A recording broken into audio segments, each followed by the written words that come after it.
Hi, and welcome to the HTD research poster sessions for EuroSense. My name is Michelle Nigella, VP of Research and Innovation at HTD Research.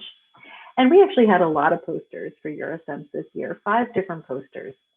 We had brand harmony, DIY consumer neuroscience tools, MaxImplicit for consumer technical models, behavioral approaches for innovation, and a mood mapping methodology for comparing marketing versus the product experience using neuroscience.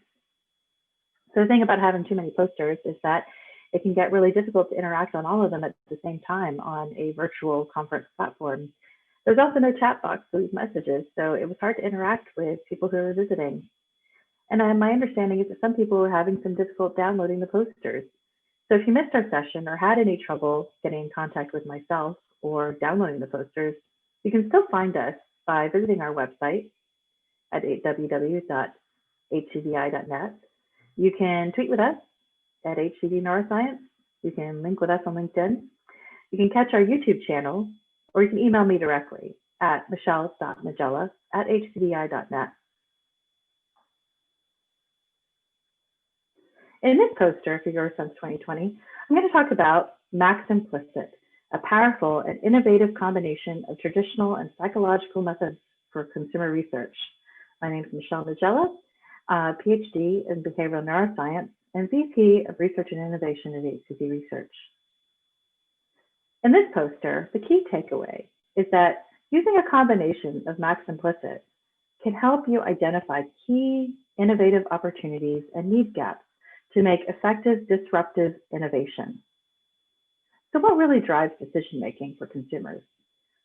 Some people think that using an approach such as that from behavioral economics or systematic thinking from Daniel Kahneman is a way to really understand how consumer decisions are made based on 2 systems of thought. System 1, an implicit way of making decisions, and system 2, which is explicit.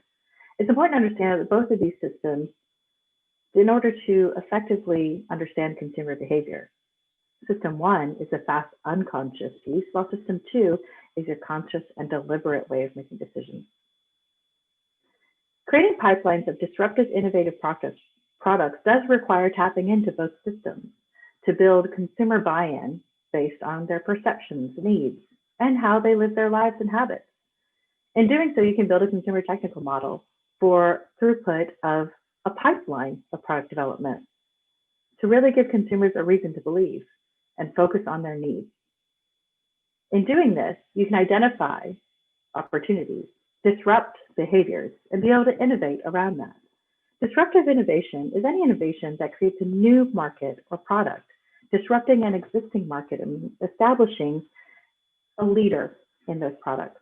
And traditionally, this process has been run by marketing teams using very traditional tools. However, if you keep using the same approach, then how do you expect anything to really change? Now, we have seen that using the traditional research tools, there is still a very high failure rate of new products introduced to the market.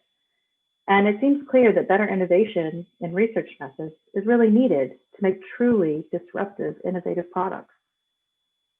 Now, using the systematic approach of combining System 2 and System 1 together helps clients identify key opportunities and need gaps, disrupt behaviors and habits, and create innovative products and concepts.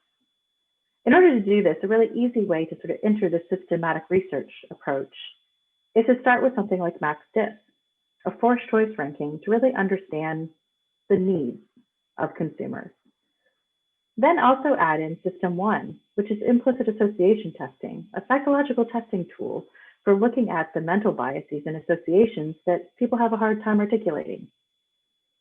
By looking at this, you can see both consumers' needs from the MaxDiff as well as their perceptions from the Implicit Association Testing. You put them together and you're able to identify the need gaps as well as the needs and really start to make really strong comparisons about whether or not you're meeting these need gaps for your consumers. If you have any questions about this approach, please feel free to reach out to me, michelle.nigella@htdi.net.